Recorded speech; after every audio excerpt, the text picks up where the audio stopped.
بسم اللہ الرحمن الرحیم الحمدللہ رب العالمین۔ اللہ تعالیٰ انسان کو اس قدر علم دے اس لیے رہا ہے کہ ہر شخص جب کائنات کے ان رازوں سے واقف ہو جائے تو اس کے منہ سے بے اختیار نکلے کوئی تو ہے جو نظام ہستی چلا رہا ہے، وہی خدا ہے۔ 46 ارب نوری سال لگیں گے تو ہم کائنات کے سرے کے قریب پہنچیں گے، سرے پر پھر بھی نہیں پہنچ پائیں گے کیونکہ کائنات تو پھیلتی چلی جا رہی ہے۔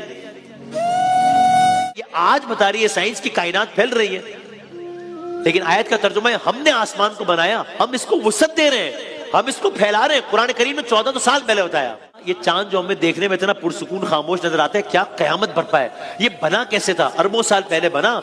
دو سیارے آپس میں ٹکرائے اور اس کے ٹکرانے سے ایک چٹان بنی، وہی چٹان چاند ہے۔ اس چاند سے ہماری زمین ایسی دکھتی ہے۔ آپ دیکھتے ہیں نا زمین سے چاند کیسے دکھتا ہے، چاند سے زمین ایسے دکھتی ہے۔ اللہ تعالیٰ نے کتنا کیلکولیٹڈ سارا سسٹم کیا ہوا ہے۔ الشمس والقمر بحسبان، سورج اور چاند سب ایک حساب سے چل رہے ہیں، وہیں پر ہے جہاں ہونا چاہیے۔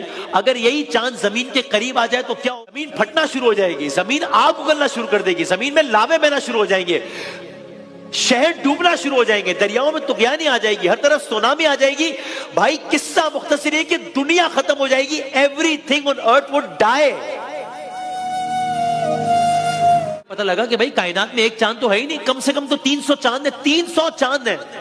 پھر ہمیں پتہ لگا وہ جو 300 چاند ہیں ان چاندوں میں سے ایک چاند جوپیٹر کا ہے، اور اس چاند میں سے جو ایک چاند جوپیٹر کا ہے اس میں پوری دنیا سے زیادہ، ہماری پوری زمین سے زیادہ ایکٹیو لاوے اس چاند کے اندر موجود ہیں۔ جب مرکوری گئے تو معلوم ہوا وہاں کا ایک دن ہماری دنیا کے مقابلے میں 250 دن جتنا ہے۔ ایک طرف آگ لگی ہوئی ہے، ایک طرف لاوا ابل رہا ہے، اور دوسری طرف کبھی نہ پگھلنے والی برف موجود ہے جو اربوں سالوں سے موجود ہے۔ عجیب۔ وینس کی طرف گئے، قصہ ہی الگ تھا۔ ہم نے علماء سے سنا کہ جب قیامت آئے گی تو اس کی ایک نشانی ہوگی کہ سورج مغرب سے طلوع ہوگا۔ سمجھ نہیں آیا کہ ایسا کیسے ہو سکتا ہے، ایمان تو تھا ہے۔ جب یہاں گئے تو معلوم ہوا کہ بھائی ہوگا نہیں، یہ ہو رہا ہے۔ اس سیارے پر روزانہ سورج ہماری زمین کے مقابلے میں الٹا طلوع ہوتا ہے، الٹا غروب ہوتا ہے۔ جہاں سارے سیارے سورج کے گرد اینٹی کلاک وائز اگر گھوم رہے ہیں تو یہ کلاک وائز گھوم رہا ہے۔ وینس کا ایک دن ہے 243 ڈیز کا ہمارے، جبکہ اس کا ایک سال 225 دنوں کا ہے ہمارے۔ عجیب۔ ہم یہاں سے نکلے، مارس پر پہنچے، پھر حیران، طوفان ہے وہاں پہ، طوفان برپا ہے، اور اتنا بڑا طوفان ہے کہ پورا سیارہ ہی طوفان کی لپیٹ میں، یعنی فرض کریں پوری زمین میں طوفان آیا ہوا ہے، پوری زمین پہ۔ جوپیٹر کا چاند ہم نے آپ کو بتایا، اب جوپیٹر پہ طوفان کیسے ہے؟ حیران کن۔ ایک تو پہلے ہی جوپیٹر ہماری زمین سے زیادہ بڑا ہے، کئی گنا بڑا ہے، اتنا بڑا ہے کہ ہماری پوری زمین، یعنی جتنے جنگل ہیں، یعنی جتنے پہاڑ ہیں، یعنی جتنے بر اعظم ہیں، یعنی جتنے دریا ہیں، یعنی جتنے سمندر ہیں، سب ملا لیں، طوفان ہے وہاں پہ، طوفان برپا ہے، اور اتنا بڑا طوفان ہے کہ پورا سیارہ ہی طوفان کی لپیٹ میں، یعنی فرض کریں پوری زمین میں طوفان آیا ہوا ہے، پوری زمین پہ۔ جوپیٹر کا چاند ہم نے آپ کو بتایا، اب جوپیٹر پہ طوفان کیسے ہے؟ حیران کن۔ ایک تو پہلے ہی جوپیٹر ہماری زمین سے زیادہ بڑا ہے، کئی گنا بڑا ہے، اتنا بڑا ہے کہ ہماری پوری زمین، یعنی جتنے جنگل ہیں، یعنی جتنے پہاڑ ہیں، یعنی جتنے بر اعظم ہیں، یعنی جتنے دریا ہیں، یعنی جتنے سمندر ہیں، سب ملا لیں، ایک کونے سے دوسرے کونے پہ چلے جائیں، یہ طوفان اس سے زیادہ بڑا ہے۔ سیٹرن کہتے ہیں اسے۔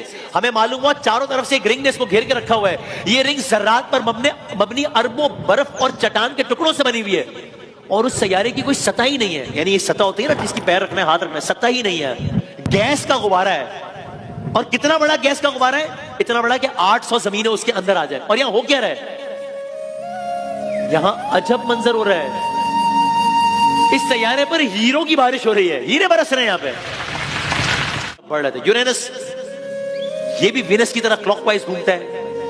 دنیا کے مقابلے میں کمپیئر کریں، یہاں کا ایک سال 84 سال میں مکمل ہوتا ہے، یہاں سورج کی روشنی پہنچنے میں 2.25 گھنٹے لگ جاتے ہیں، اتنا دور ہے سورج، 2.25 گھنٹے لگ جاتے ہیں۔ نیپچون میں آئے، نیپچون کا ایک سال ہمارے سال کے مقابلے میں 165 سال کا ہوتا ہے، 2500 کلومیٹر کی رفتار سے ہوا چل رہی ہے، مسلسل چل رہی ہے۔ اندازہ ہوا کہ خدا نے کتنا کرم کیا ہے ہم پر، کتنا ایکوریٹلی ہمارے لیے اس زمین کو بنایا ہے، کتنا پریسائز ہے وہ اپنی کریشن کے ساتھ۔ یہ جو سورج ہے اس کی کور جو کہ روز محشر سوا نیزے پر ہوگا، جو سورج، اس کی کور کا temperature 1.5 crore degree centigrade ہے۔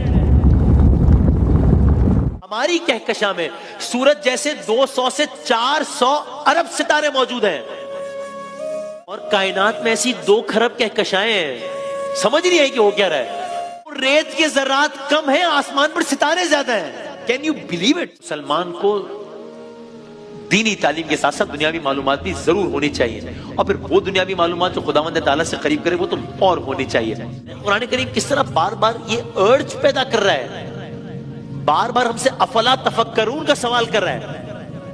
غور کرنا شروع کیا تو حیرت کی انتہا نہیں رہی، کیونکہ ایک ایک بات، ایک ایک اشارہ جو اللہ تعالیٰ نے اپنے اس کلام میں آج سے 1400 سال پہلے بتایا تھا، آج سائنس سے بھی ثابت ہوا. اب اگین گوز وداؤٹ سیئنگ، قرآن کریم کی اوتھینٹسٹی ثابت کرنے کے لیے ہمیں کسی سند کی ضرورت نہیں ہے، قرآن کریم ہمارے لیے سند ہے. کہ یہ جو چیزیں پتہ لگی ہیں اس سیگمنٹ کے ذریعے، وہ مجھے خداوند تعالیٰ سے زیادہ قریب کریں انشاءاللہ.